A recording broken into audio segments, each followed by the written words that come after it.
Hey, welcome back and thank you for taking the time and tuning in for today's video. Today, I actually want to go over sequences and creating variations within the MPC and piecing it all together in song mode. This is something that I wanted to go over because this is something that happens to, well, it's going to happen to all of us. If it has not happened to you yet, it will, where you create a sequence, whether it's 2 bars or 4 bars, and it sounds great, but it's an awesome loop. Like, where do we go from there? So that's why I wanted to put this video together, to just show you some techniques that I like to use to get out of these corners when that does happen. Now, one thing to remember, I think the MPC, they have, if I'm not mistaken, is about like 100 sequences. So as you guys can see the structure right here, you got your sequence at the very top, which the sequence is the main page you're working on. And then you have your tracks, which those tracks are going to be within that sequence. And then you have your programs, which those programs are assigned to those tracks. And if we jump into our grid view, we can see in our grid, this is what we have in our sequence. Like, this is the actual performance. And that I can see that. This sequence is only 2 bars, and I have that right here. Is in this sequence that I started with, which was in sequence 3, I have this loop. I chopped up my sample. I did all the work already with coming up with the creative loop.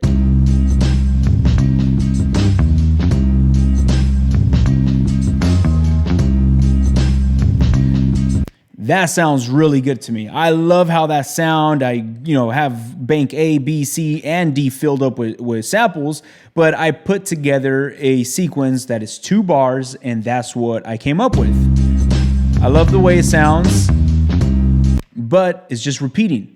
2 bars, really good, but after a few seconds of listening to that, it might get a little boring. So what we're gonna do is create a duplicate of that performance. So I hit this little pencil icon where it says sequence and hit duplicate sequence. Actually, it doesn't say duplicate sequence. It's actually copy sequence, and you can put it on an empty sequence, which it will show right here. Any empty sequence, you hit do it.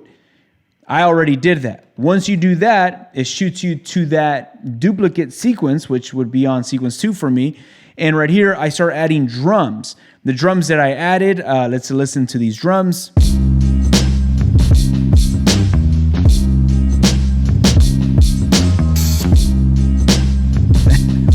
That's cool. All right, cool. So now some drums, very simple, 2 bars. As you guys can hear the drums, let me jump over to my drums, what I'm playing. That's it, a close hi-hat, and then I throw the open hi-hat at the ending of the second bar. But again, it could kind of repeat itself and, just pretty repetitive. So what I went ahead and did was copy that sequence and put it into another empty sequence, which would be right here on this other empty sequence. And right here, what I did was just switch up a little bit of the drums, just added something different or took away something from the drums, just so there could be variation within the song structure that I'm building. So now where I'm going to go from this sequence to the next one that I did. So you guys can hear the variation or the changes that I added.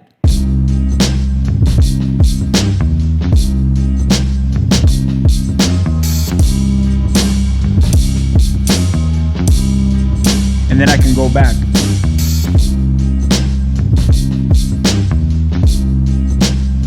So right there's 2 sequences that I'm able to play with and jump back and forth.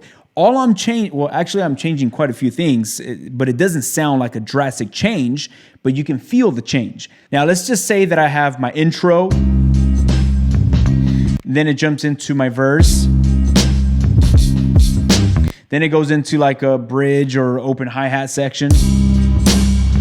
That's cool. Let's say I just want to keep getting creative and I'm just like, you know what? My head is a mess. There's so many chops that I have and they all sound good.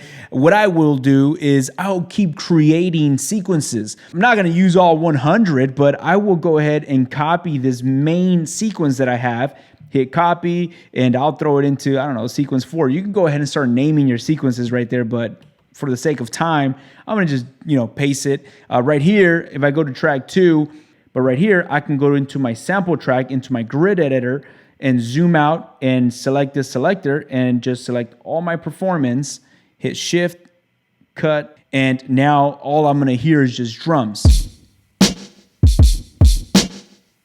So I can go ahead and play with a different variation of my sample chops that I've created just to see what we come up with. And, it might work and it might not work.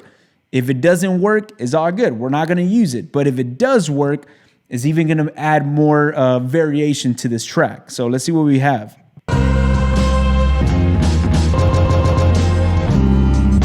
I have bank A, B, C, D. I have all these filled up. And again, doesn't mean that I'm going to use all of these chops. But as I'm creating variations and trying to switch things up, these are going to come in handy. Even though when I'm sampling, I might be like, you know what, I'm not going to use that. But I still sample as much as I can because I know when I get stuck and I'm just, in a creative rut, I'm able to jump into these other banks and listen to what I have and try to incorporate some of these other chops into what I've already built. So right here, oh,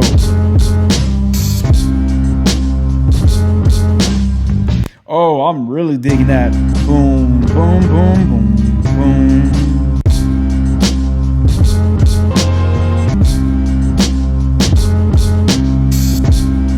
So as you guys can see, I'm just a mess right now, but I'm playing with this. Am I on time? I might be way off timing, but I'm just going through as I'm banking through. I know I like this for my first two bars, or I'm sorry, my first two beats. I got my bank C is where I want to start with.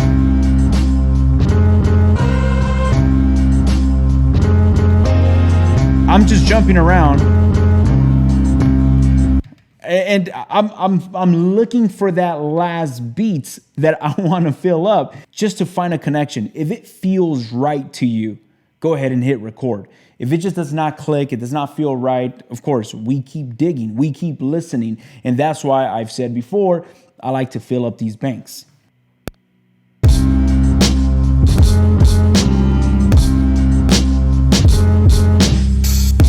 I'm going to actually start naming my sequences now because, I feel like I'm coming up with something. So on this one, let's just name it Grand P. I don't know. That's just something about, grand piano because I feel like that's what's sticking out to me. This sequence is going to be my intro. This sequence is going to be my verse or my main sequence or my main loop. And then this one, I'm just going to name it bridge. Awesome. So now I have my main verse or my main loop. Then I have like a small bridge. Then I have my grand piano where like it opens up. It could be a chorus. And then I have my intro. So I'm starting to build something from where we started, which was just a loop, a 2-bar loop.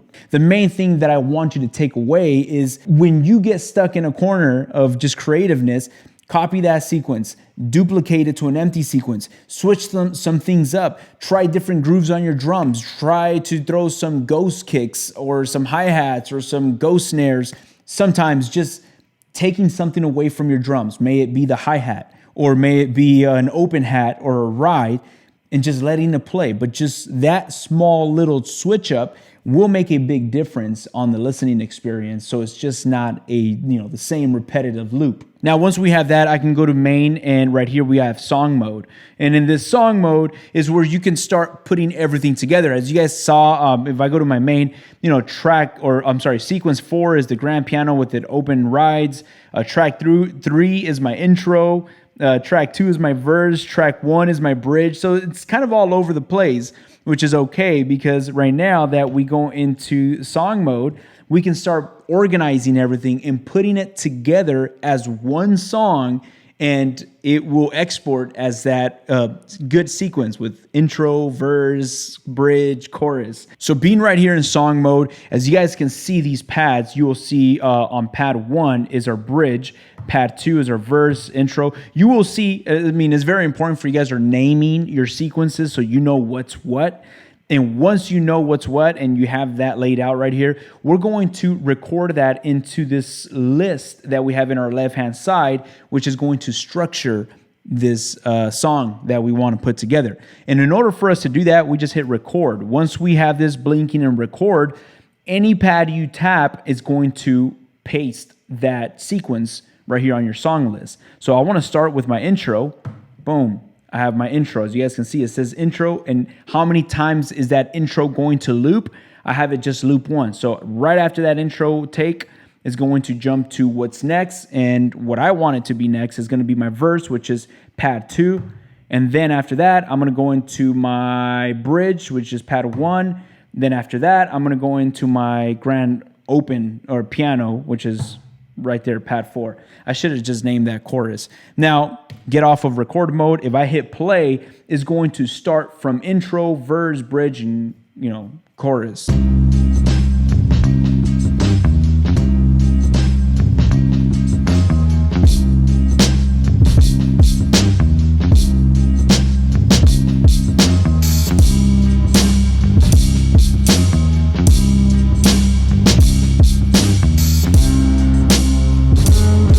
And then I want to go back into my verse right after that.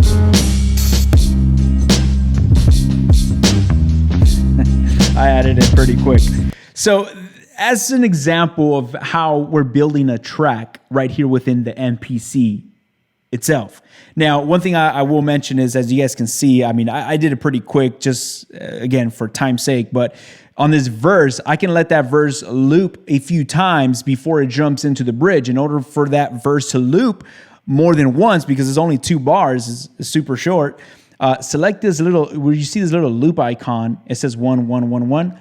Just select that 1 and jump into 2, 3, 4. If you want 4 loops, it's going to play 4 times, and then it will jump into your bridge. If you want to play once, then your chorus, it can play 2 times. You're building a song so fast.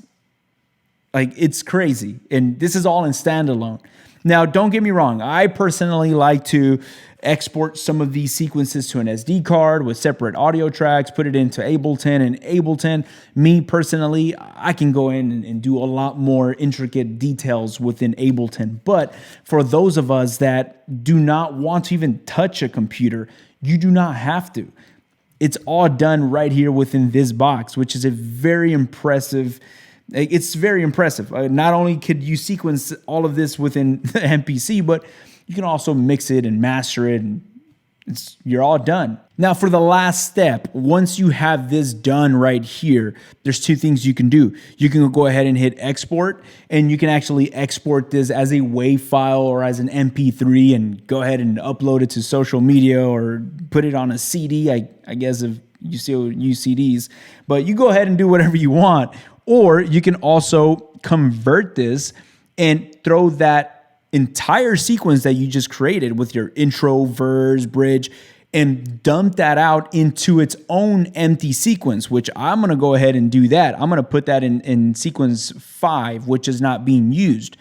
And I'm going to hit do it. Now that I hit do it, I go into my main menu. I got sequence 1, 2, 3, 4, and now sequence 5 is that entire song. So if I go to my grid editor and I zoom out, I have, it's a very, it's the whole song right here.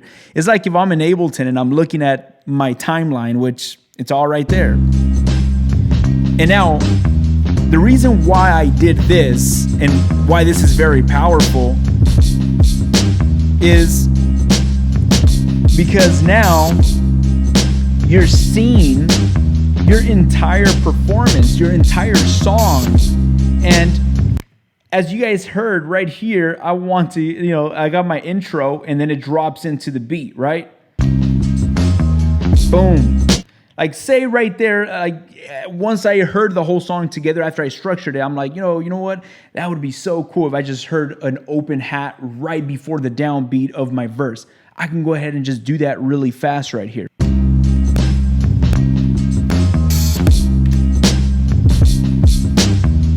So that's really cool, and I wanted to go ahead and sit down with you and explore this feature because I'm telling you, it happens to me. It still happens to me where I'm working on a beat and before I know it, I'm just stuck and I'm like not knowing which direction to take it towards after. And what always helps me, I do say always because it works, I duplicate those sequences. I try banking through. I bank through and I listen to other chops that I have. And you know what? Before we go, I actually wanted to ask you a question. I want to know down in the comments, do you build your beats all 100% completely in standalone mode, or do you do the main skeleton of your beat on the MPC export those audio stems and finish up in Ableton? Actually, I'm curious to know because I like to use a little bit of both, but I want to know from you if your workflow is 100% standalone. Again, I hope you enjoyed this content. I hope you enjoyed this video. If you did, do not forget to subscribe to the YouTube channel and also give this a thumbs up. Thank you so much for tuning in. I'll catch you on our next video. Peace.